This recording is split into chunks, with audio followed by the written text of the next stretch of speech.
You scroll, everyone is posting trips, thoughts, wins, opinions, and you don't. Your goal is simple: to feel normal, connected, and not left behind in a world that lives online. But every time you think about posting, something stops you. You hesitate, you overthink, you close the app. That's the problem, because while you stay silent, a quiet fear grows. Am I invisible? Am I missing opportunities? Is something wrong with me? And the longer you don't post, the harder it becomes to start. Silence turns into distance. Distance turns into self-doubt. Here's what most people get wrong. Not posting is not laziness, that it's not social anxiety. It's a psychological pattern, a specific one. And once you understand it, everything changes. How you see social media, how you see other people, and how you see yourself. I'll show you why some people feel blocked from posting, what it says about how their mind works, and how to use this trait without forcing yourself to become someone you're not. If you've ever felt stuck on the sidelines, this is the piece you're missing. Let's start with something you already know. You're not alone in this. But here's what you might not realize. The psychology behind why some people don't post on social media is far more complex. You see someone post a photo of their breakfast, workout, random thoughts, and they do it without hesitation. Meanwhile, you craft a post in your head, imagine every possible reaction, and then delete it. The cursor blinks, the draft sits there, and you close the app, feeling like you've failed some invisible test of modern existence. But here's the thing, this isn't about failure. This is about something much deeper.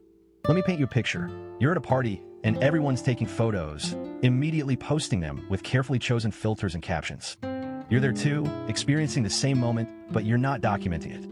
And in that choice, that small, seemingly insignificant choice, there's an entire psychological universe at play. Here's what's really happening. Your brain is processing authenticity differently than theirs. Research in cognitive psychology shows that when we perform our lives for an audience, we actually change how we experience those moments. It's called the observer effect. The act of documenting fundamentally alters the nature of the experience itself. And your brain? Your brain might be resisting that alteration. You're not avoiding sharing because you're afraid. Well, maybe you are, but that's not the whole story. You're protecting something. You're preserving the rawness of your experience from the flattening effect of public consumption. But the truth is, it's more complicated than that. Here's where it gets interesting. Psychologists call it the imaginary audience phenomenon. And while it's usually discussed in the context of adolescent development, it never really leaves us. Every time you consider posting something, you're conjuring an entire audience in your mind. Their judgments, their reactions, their silent assessments of who you are. And for you, that audience isn't just loud. It's deafening. You imagine your high school friend thinking you're trying too hard. Your colleague interpreting your post as unprofessional. Your family member misunderstanding your intention. Your ex reading too much into a simple photo. And beneath all of that, the crushing fear that you'll be revealed as ordinary, uninteresting, or worst of all, trying too hard to seem interesting. This is what attachment theory reveals about our online behavior. If you developed what psychologists call an anxious attachment style, perhaps because inconsistent responses taught you to be hypervigilant about others' reactions, then social media becomes a minefield. Every potential post is loaded with the possibility of rejection, misunderstanding, or that soul-crushing experience of being ignored. You post something vulnerable, and nobody likes it. The silence feels like confirmation of your deepest fear, that you don't matter, that your thoughts aren't worth hearing, that you're fundamentally missable. So you stop posting.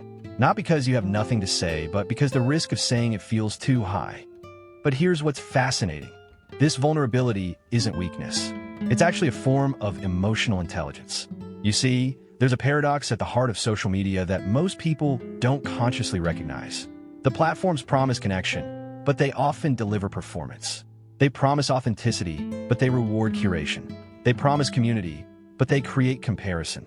And you feel this dissonance acutely. Research from the Journal of Social and Clinical Psychology suggests that people who are more self-aware, who have higher levels of what's called metacognition, thinking about thinking, often struggle more with social media. Why? Because they see through the performance. They recognize the gap between lived experience and curated presentation. And once you see it, you can't unsee it. You're the person at the magic show who accidentally sees how the trick works. Everyone else gasps at the illusion, and you're stuck wondering whether to ruin it or play along. So you do neither. You just watch. But here's the truth. your silence is not emptiness. It's control. Think about it. In a world where oversharing has become the norm, where every thought and feeling is immediately externalized, you've maintained boundaries. You've protected your inner world. You've refused to commodify your experience for the currency of likes and comments. That's not avoidance. That's discernment. There's something else happening here, something that runs even deeper. You might be what psychologists call a highly sensitive person, someone whose nervous system processes stimuli more deeply. About 15 to 20% of the population has this trait, and for them, the social media landscape isn't just noisy, it's overwhelming. Every notification is felt more intensely. Every comment carries more weight. Every comparison cuts deeper. Your mirror neurons, those remarkable brain cells that help us empathize with others, are working overtime, constantly absorbing everyone else's curated joy, their performed success, their displayed lives. And the cognitive load of that? It's exhausting. So you withdraw, not from lack of interest and connection, but from surplus of feeling. You're not cold. You're overstimulated. You're not disengaged. You're protecting your bandwidth for the connections that truly matter. But here's where it gets complex. Because alongside this sensitivity, there's often something else, a perfectionism that whispers cruel things. It tells you that if you're going to share something, it needs to be profound, interesting, worthy. And since nothing ever feels worthy enough, nothing gets shared. This is what psychologist Carol Dweck might call a fixed mindset showing up in your social media behavior. You're treating every potential post as a referendum on your worth, rather than simply as a moment of self-expression. The stakes feel impossibly high because you've made them impossibly high. And this is where we need to pause and look at something uncomfortable. Because yes, there's wisdom in your restraint. Yes, there's depth in your observation. But there might also be something else, a fear of being truly seen. Here's what I mean. Posting on social media is vulnerable. It's putting a piece of yourself out there and saying, this is me, this is what I think, this is what I care about. And that requires believing, on some level, that you deserve to take up space in other people's awareness. For many people who don't post, there's a quiet belief operating beneath consciousness, that their thoughts don't matter enough, that their experiences aren't interesting enough, that they themselves aren't enough. And maybe, just maybe, the silence isn't entirely about protecting your authenticity. Maybe it's also about protecting yourself from the possibility of confirmation that you're right about not being enough. But here's the truth, the deep truth, that fear is lying to you. Your thoughts, your experiences, your observations, they matter. Not because they're exceptional or unique or perfectly articulated, but because they're yours. And you being in the world, having your specific experience, processing life through your particular lens, that has value simply because you exist. The research is clear on this. Authentic self-expression, even in digital spaces, correlates with psychological well-being. When we hide our true selves, not out of wisdom or discernment, but out of fear, we reinforce the belief that who we are isn't acceptable. Here's something fascinating that neuroscience has revealed. Our brains are fundamentally wired for connection. We have entire neural networks dedicated to social cognition, understanding others, being understood by others, maintaining our place in the tribe. And social media, for all its flaws, taps into these ancient systems. When you get a like or a comment, your brain releases dopamine. When you're ignored, it activates the same pain centers as physical injury.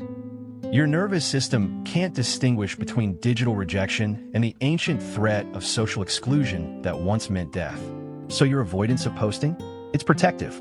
It's your nervous system saying, why risk the pain when I can just avoid the whole situation? But here's what's also true.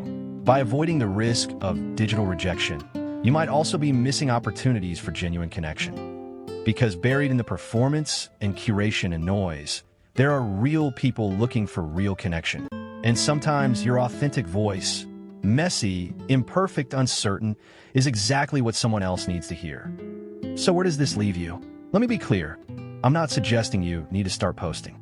I'm not saying your relationship with social media is wrong or needs fixing. If your choice to observe rather than participate comes from genuine alignment with your values, then that's beautiful. Honor it. But if it comes from fear of judgment, fear of rejection, fear of not being enough, then maybe it's worth examining. Because that fear doesn't just affect your social media use. It seeps into other areas. It keeps you small. It convinces you that the safest way to live is to hide. And you weren't put on this earth to hide. Here's what the psychology tells us about people who maintain healthy relationships with social media. Whether they post frequently or not, they've developed what's called self-compassion. They can share imperfectly. They can post something that doesn't get much engagement and not interpret it as a personal failure. They can express themselves without needing external validation to confirm their worth. They've decoupled their self-concept from other people's responses. And maybe that's the real work here. Not forcing yourself to post, but examining why not posting feels so charged. Not performing a life for an audience, but being willing to be seen, even imperfectly. You know what's remarkable? Some of the most profound thinkers, the deepest feelers, the most observant souls, they're often silent on social media. Not because they have nothing to say, but because what they have to say can't be compressed into a post. It's too nuanced, too complex, too real for the platform. And there's honor in that. There's integrity in refusing to flatten your experience into content. But here's what I want you to consider. What if you could share your depth without compromising it?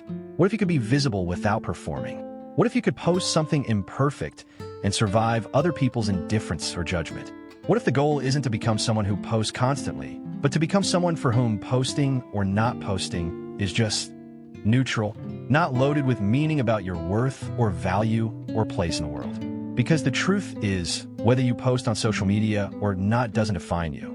It doesn't make you brave or cowardly, deep or shallow, connected or isolated. It's just a choice, one of thousands you make about how to move through the world. So here's what I want to leave you with. If you're someone who doesn't post on social media, take a moment and ask yourself, is this choice coming from my authentic self or from my fearful self? If it's authentic, if you genuinely prefer observation to participation, if you find your real connections elsewhere, if the digital space doesn't align with how you want to engage with the world, then beautiful. Own that choice fully. Don't let anyone shame you into performing a life online when your real life is where you want to invest your energy. But if it's fear, if there's a voice inside you that wants to share, to connect, to be seen, but another voice is shutting it down, then maybe start small. Post something imperfect. Share something that matters to you without worrying whether it matters to anyone else. Practice existing in public space without needing validation. Not because you owe the world your presence, but because you deserve to take up space without shame. You see, silence is powerful. Observation is valid. Not everyone needs to be broadcasting their life. But make sure your silence is a choice, not a cage. Make sure your observation isn't just a safer word for hiding. Because the world, the real world, not just the digital one, is better with your voice in it. Even if that voice is quiet, even if it's uncertain, even if it's just learning how to speak, your experience matters. Your thoughts have value. Your presence is enough. You don't need to change who you are. You just need to stop punishing yourself for it. And maybe that's the real psychology of people who don't post on social media. You're not avoiding connection. You're just looking for the real thing. And in a world of performed lives and curated moments, that hunger for authenticity, that's not a flaw. That's your compass pointing towards something true.